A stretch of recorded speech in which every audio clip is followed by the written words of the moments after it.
Okay, sorry, had to slow down and get myself together. Welcome back to all my subscribers. Welcome to the channel.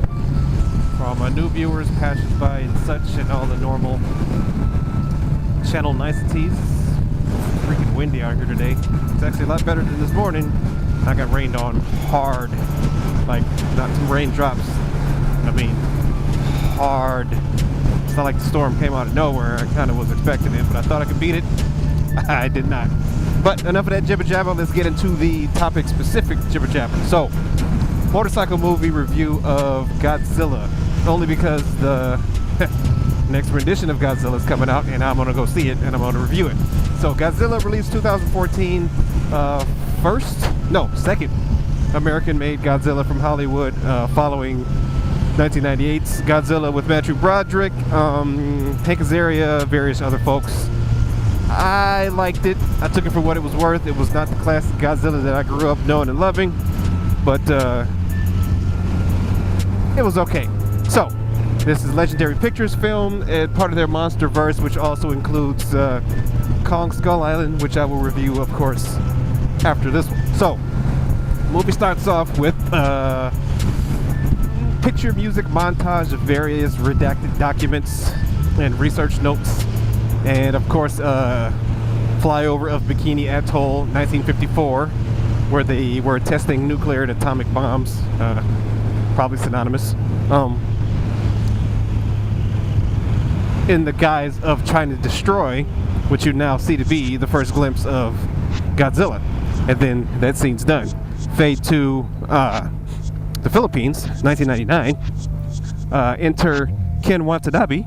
Very, very good actor. He was the main guy in Inception, their main target that they were trying to break. Been in a ton of other stuff. Very, very deep Japanese accent, sometimes hard to understand. Great actor though. So enter Ken Watanabe. He plays a doctor for the organization Monarch, who is in charge of basically discovering monsters, and his assistant. They are called to a dig site, because a dig caved in. And of course the workers there found some underground cavern with an unknown biological entity in it in a cocoon form. Of course they're scientists. They grab it up, take it for study, but only one of them, because one of the cocoons was recently breached, and you can see the trail where it took off going towards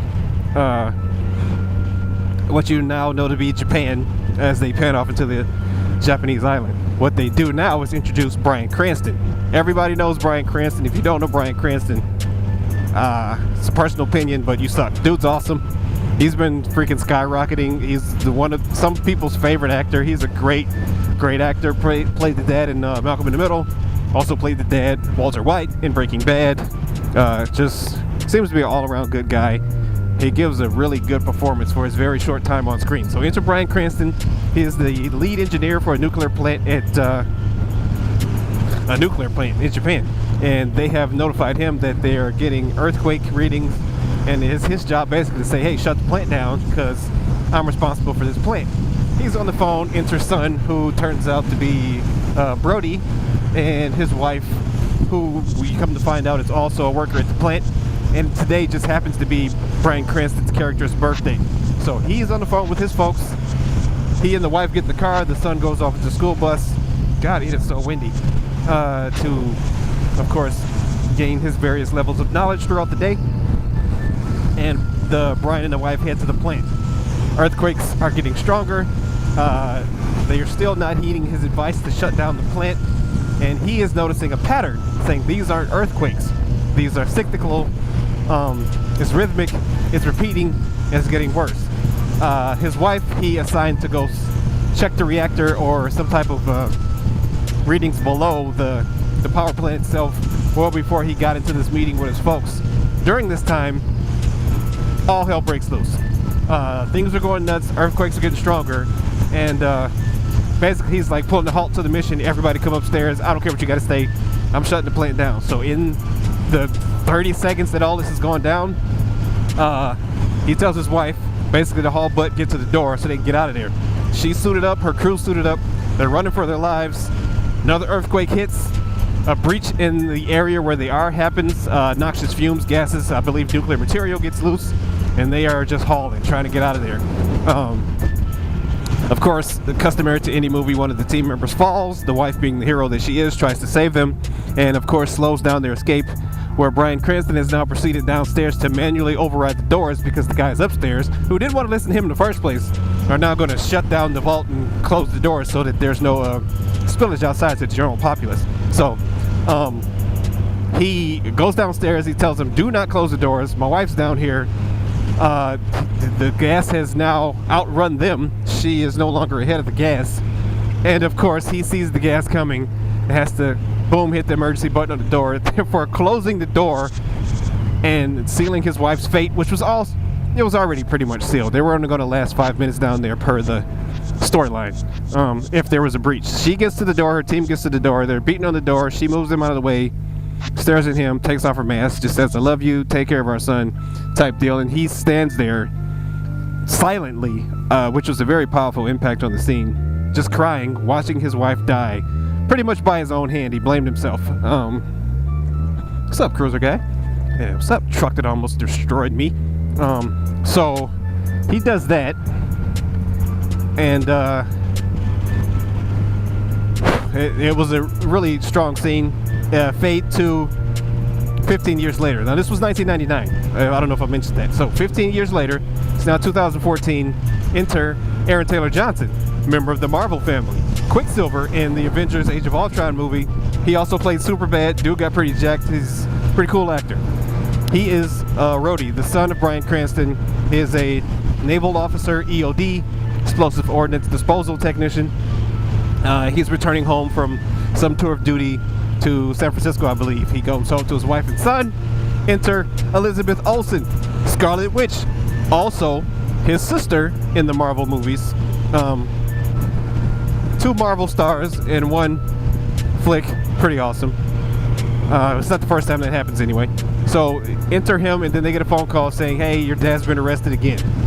Apparently dad keeps sneaking back to the Japanese nuclear site that was quarantined after he told them this ain't just earthquakes.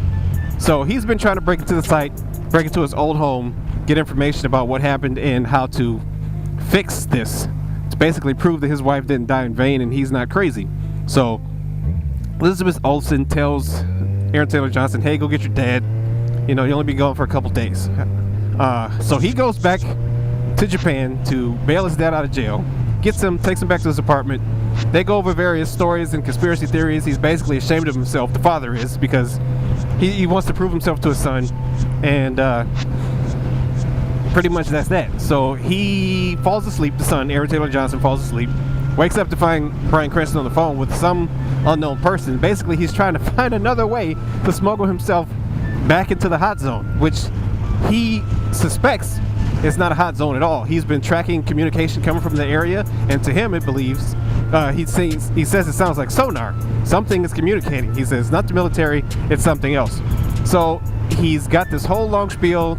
The kid sees pictures of his mom, is basically convinced to go take his dad back to the site. So they both sneak onto the site with the help of a boat, get dropped off, gets to his old house, finds his old notes, gets his old data.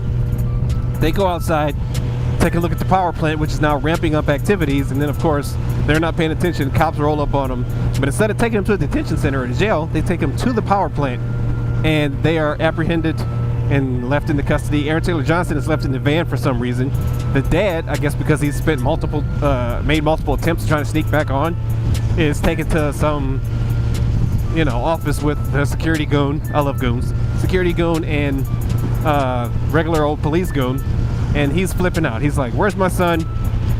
I know this place is a sham. This is not a hot zone. By this time, he had taken off his mask when he first got there to prove to his son that this place is not contaminated. They're lying. So he's going through his whole spiel. He's flipping out, get very emotional. And then this plant starts to go crazy.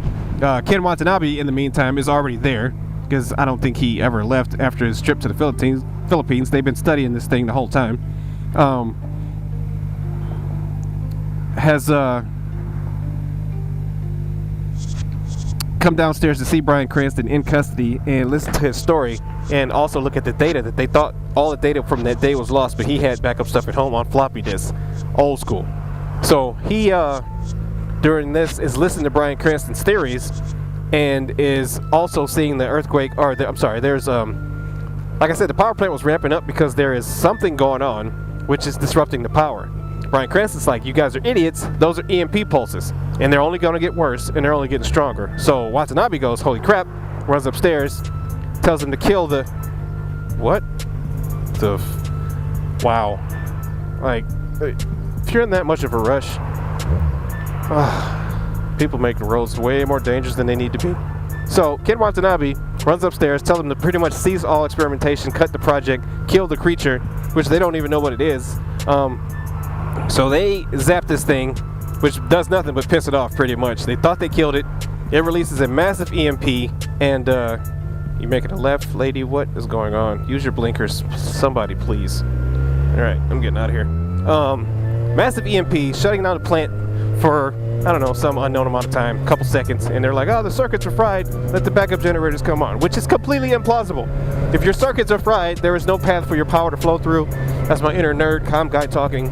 Your circuits are fried, your circuits are fried. Anywho, power comes back. But of course, by this time, security goon and police goon have left Bryan Cranston.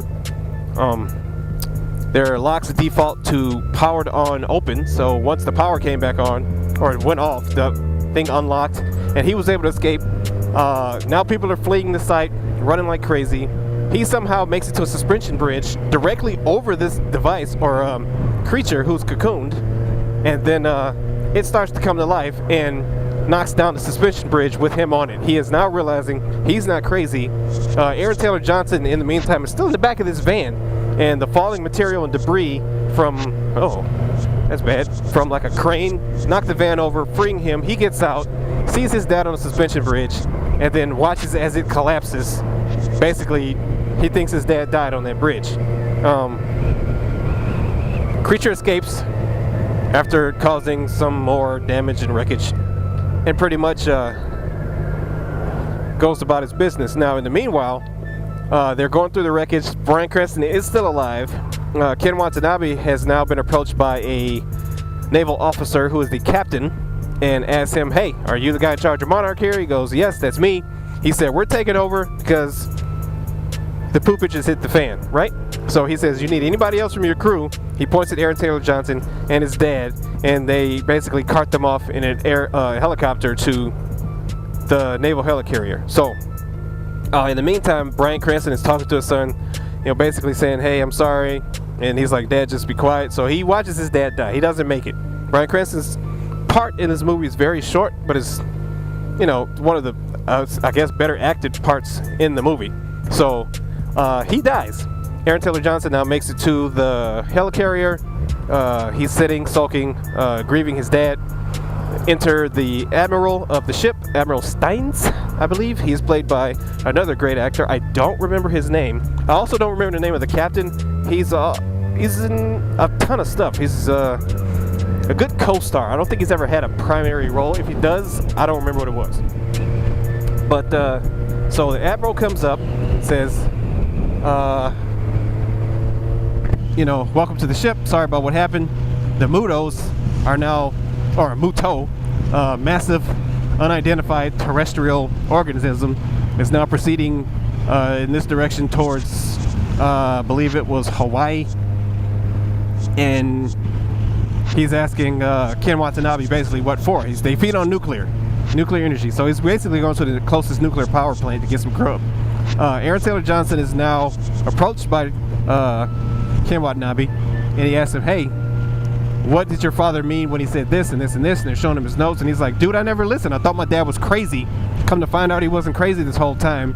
You guys been hiding this. So he's mad at himself.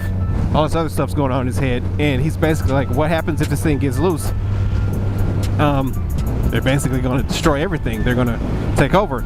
And then they begin to tell him the story of Godzilla. He said those tests of the nuclear weapons weren't tests. They were trying to kill something. They were trying to kill Godzilla because they thought he was the bad guy. And let me shut my face, make sure I'm safe. It failed, of course, because Godzilla's still alive. He basically went in some type of dormant sleep, and is very short to appear here in the movie. So basically, tell them the whole story. This thing's going aground, and if we can't get to it, we gotta let Godzilla do it. Ken Watanabe says basically nature will restore balance, and Godzilla is our answer. So while this is happening, Aaron Taylor Johnson is trying to secure a ride back to the mainland so he can get back to his family. So he gets dropped off Hawaii so he can catch a commercial flight to go back to San Francisco. So his helicopter takes off. Ken Watanabe has now been advised that Godzilla is coming. They see him on the radar or whatever, they got sonar, and he is absolutely massive. He goes to the top of the deck just to see Godzilla's 3 customary spines breach the water, and the dude is freaking huge. And that's pretty much it for that scene. The next scene is Aaron Taylor Johnson trying to get home. He's on some type of monorail, and some little kid gets separated from his parents. Aaron Taylor Johnson says, "I'll bring your kid back," and then boom, the power shuts off because Muto 1, there's 2 of them, I'll show you about that in a minute, has made it to the island, and is now emitting electromagnetic pulses, therefore disrupting electrical systems and such. Man, there's a lot of gravel. That one was there yesterday. So it's disrupting all these electrical systems, and then the power comes back on, and then this thing is standing directly over the rail line. The lights scare it, or surprise it, or just piss it off in general. It starts flailing, knocking the rail down, causing the train to derail, fall off its rail, and you know, a lot of violence and panic and destruction ensues. Aaron Taylor Johnson, the kid, of course, escape. In the meanwhile, he's bashing and throwing things across an airplane. I'm sorry, a tarmac.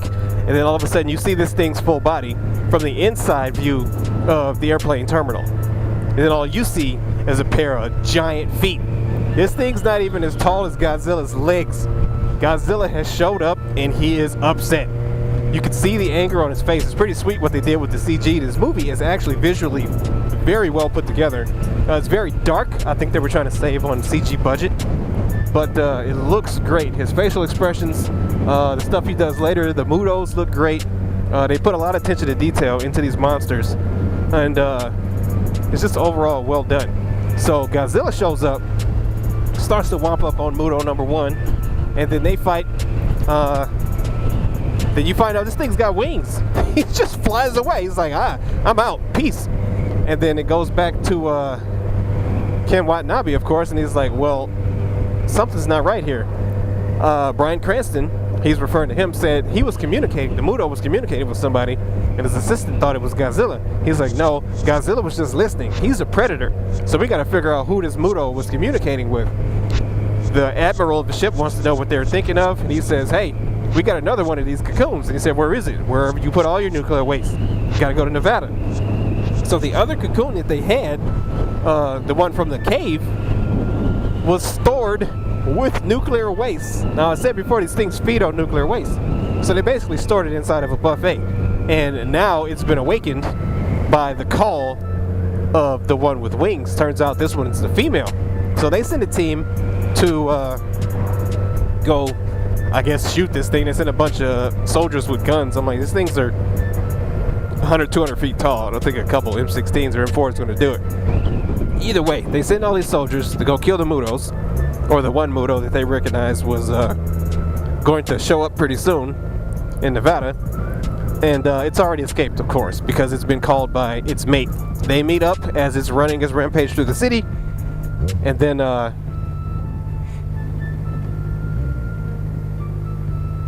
boop. Okay, so they meet up, and then they get to chit-chatting. Now, this thing has already decimated like 2 crews. It's making its way from Hawaii to where am I going? Sacramento. Yeah, Sacramento, California. And then the female is making her way from Nevada to California. So she's making a beeline straight to the male. They meet up. Aaron Taylor Johnson, of course, in the meantime has somehow got access to joining a team that's going to try to take this thing out with a nuclear bomb, which is one of the dumbest things you could probably do. It's like trying to kill a fat dude with chicken wings. Like, it'll do it eventually from overeating, but you can't just hit him with a chicken wing. He's not going to die. He's probably going to say thank you. Anyway, they're basically trying to kill it with this food. And their idea is to draw this thing out to the ocean, blow it up, because the bombs that they had back in the day were in kilotons, and the bombs they got now are megatons. Basically saying they were firecrackers. We're gonna crack some heads with these new bombs. So that's their grand master plan. I don't think it's gonna work. Obviously, I know it's not gonna work because I saw the movie. But so they're dragging these bombs around, and every time a bomb shows up, the Muto shows up and eats it, because he's grabbing food for the female to have, because she has got a bundle of eggs strapped to her stomach. So they meet up. They're going about their business. Godzilla shows up on the coast of California. There's a great scene where their bus driver, so Aaron Taylor Johnson has now made it to the mainland. Like I said, he's been with multiple teams. He's got himself on an EOD, or specialized team, the people who are going to take this bomb to Godzilla, or not Godzilla, I'm sorry, to destroy the Muto. They pulled all the electronics out, put it in manual mode, because this thing is killing stuff with EMP bursts. So his job as an EOD tech is knowing how to dispose of bombs, and basically you know how to make bombs, take bombs apart. So he's displaying his skills, and the guys that he was with, like, okay, am I supposed to be impressed that you know what you're talking about? He's like, I got a whole team of people that know what you're talking about. Basically what the same thing that any military person would really say in real life. They don't care if you're an officer. They don't care if you're with another group and you got high rank. If you're not part of their command, they don't have to listen to you. But they give him a ride anyway, recognize the skills, let him join their team. And of course the whole team gets killed by the Muto, except for Aaron Taylor Johnson. He escapes, gets to join another team because his team got wrecked. A team that was assigned to go recover the bomb that his team lost, got the bomb, saw him, medevaced him back to the mainland from Hawaii. He gets patched up, joins another team that has been assigned to perform a halo drop, high altitude, low open, means they jump from super high, deploy their parachutes like, I don't know, fucking 2 feet off the ground, and they do some fancy stuff. They're led by some dude whose hair is, by Air Force standards, completely not in rig. It's ridiculously high, but he's got a strong chin and he looks cool. So he's their leader. Aaron Taylor Johnson has now joined their team, who are still planning to lure the Mutos and Godzilla out to the middle of the ocean and detonate the bomb. So in the meanwhile, the female Muto has now dug a hole and plopped her eggs and laid them basically on top of one of the bombs that the male Muto has brought her from all the teams that they keep trying to kill it with the same type of bomb. So he's basically bringing her food. She drops the eggs on the food. Godzilla now shows up after this hilarious scene where Aaron Taylor Johnson has now called his wife, told her he's on the way. She is a nurse at a hospital, Elizabeth Olsen, takes their son, sends him on a bus that is evacuating the city, and they're crossing, I believe, the Golden Gate Bridge. Not really sure, but I assume that's it, where Godzilla shows up. Of course, all the Army goons, Navy goons, Marine goons have all teamed up to shoot Godzilla. They basically piss him off. He flails, starts knocking parts off the suspension bridge, and then the bus driver who's in charge of driving the bus with all these kids around basically goes nuts and just floors it and takes off out of there. It is pretty funny. I can't describe how well the scene is, but the dude is basically a 30-second comic relief on a pretty intense scene. So Godzilla's like, all right, I'm done with this noise. I'm getting out of here. So he dives back underwater, takes off to try to go defeat these two creatures. And basically he shows up just after they've laid their eggs, or she's laid her eggs. Aaron Taylor Johnson has now performed his halo drop. This scene was also pretty sweet looking. It was dark, but it looked really, really cool. So he's dropped. Most of his team has made it. A couple dudes got picked off because that's just the nature of being an extra in a movie. And now they are trying to locate where the bomb is that they need to manually detonate, which she has in her den because she just pooped her eggs all over it. Of course, Ken Watanabe has told them, hey, you might want to look underground because she's going to be nesting. They look underground, they find it, covered in eggs. His team recovers the bomb, but he's now on guilt trip mode because he's like, yeah, we got the bomb, but y'all not paying attention to all these eggs laying around here. So he goes back, and of course there is a turned over fuel truck of some sort. He pops the tank, allowing the fuel to spill out, which is of course flammable. It catches fire because the city is in ruins, blows up the eggs. Now, in the meantime, both Mutos have now been made aware of Godzilla's presence. He doesn't exactly tiptoe in. He came in strong, does his customary Godzilla scream, which is super awesome. The way they did the sound effects. And he starts handing it to him, but there's two of them. The female is much, much bigger than the male. She's actually almost the same size as Godzilla. And they got like spiky, pointy claw things. I don't know. They look kind of like the monster from Cloverfield. A lot of people had complaints about that, but they weren't exactly like that. So they start handling Godzilla, basically stabbing him up, and they pretty much had the upper hand until that explosion. She turns around to go check on her eggs. Eggs are now on fire. She's pretty upset, and of course the only human around is Aaron Taylor Johnson. And he does something where he makes a noise and she turns her attention towards him. Boom, flashback to Godzilla. Only the male there is now. He flies away, comes back and does some dive bomb passes on Godzilla. Godzilla gets pretty pissed, and then he slaps the dude with his tail, knocking him out of the sky into a building. Now, you've been waiting for this scene the whole movie. All of a sudden he's whooping ass and he's doing all this other stuff, and the little one is basically trying to hand it to him, and he just is like, you know what, I'm done with this. There's smoke and steam and just darkness everywhere. All of a sudden you see his tail lighting up sequentially from tip to the back of his head. All of his spikes are lighting up, and you see Godzilla's energy breath or fire breath. I'm not really sure what it is. I probably should know what it is. I've been watching Godzilla movies my whole life. But Godzilla's basically a dragon. He's cool. So he blasts this thing in the face. Please don't kill me. I'd appreciate it. He blasts this thing in the face, beats him down. Male is out of the picture. So the team has now managed to get the bomb away from the city onto a boat. The same boat that they were trying to use to lure her out. So the noise from the boat starting draws the female's attention away from Aaron Taylor Johnson, because there's nothing going on right now. The dude's been the male was dropping EMP blast, so there's no power. So now this boat starts, draws the female's attention away. She's like, something's on over there, about to go check it out. She goes to check it out. She basically kills the entire team, of course. Now in the meantime, Aaron Taylor Johnson's getting up trying to walk away. Godzilla's pretty exhausted from fighting. He's stabbed up a couple times. They basically, I don't want to say they lock eyes because there's no way that would happen, but Aaron Taylor Johnson sees Godzilla as a benevolent presence. He's not a bad guy. So he gets to the boat. The female is, of course, trying to get the nuclear warhead.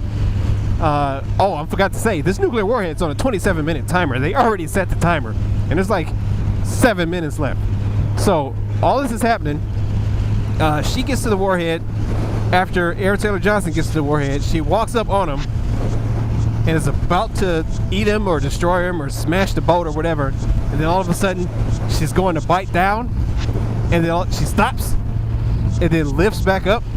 Godzilla's bit her in the back of the neck, grabs her by the face with both hands, spines light up, and he laser blasts her right in the mouth.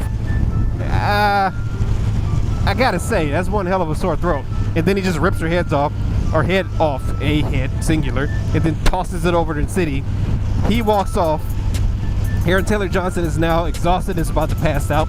5 minutes left on the timer. Godzilla walks into the city and passes out. You thought he died, but he didn't. I'm gonna just tell you now, obviously, because there's a part 2. Everybody thought he was dead. Another team drops in, helicopters off with the bomb, or I'm sorry, with Aaron Taylor Johnson. The bomb explodes in the bay, and they escape. Basically, the Mutos are dead. Godzilla's the savior, but he's done. He's done for laid out in the middle of the city. And all of a sudden, the news is like, Godzilla, king of the monsters, savior or enemy, blah, blah, blah. And then all of a sudden, there's a bunch of seagulls, because they're buttholes, hanging around his body. You're like, man, they're going to eat Godzilla. Greedy sons of... So he gets up, he blinks, he breathes, stands up. The whole city goes wild. Everybody's cheering for Godzilla. He walks off into the bay, disappears slowly under the water. End credits. So, not the most exciting review, I think, but it was a very, very good movie. It's not the best movie. I think Rotten Tomatoes or IMDb got a 6.4. It's basically a 64%. I would give it a solid 70. It's a reboot. it was a first entry into a whole MonsterVerse that Legendary's working on, and I mean it's a monster movie. What do you expect? I don't think any monster movie would get 100% based off of people's views nowadays. But that's just my opinion. I like the movie, and I think if you like this review, you like the movie too. So I will be reviewing King Kong Skull Island, or Kong Skull Island, as well as the Godzilla King of the Monsters as soon as it comes out. Thank you guys for watching. Spending, I don't know, half hour listening to me run off at the face, talking about a movie you probably already seen, or if you haven't, maybe not have any interest in seeing. But now you don't have to, because I just told you about it. And I'm going to go ahead and stop yapping so I don't get dead. And I will catch you guys later.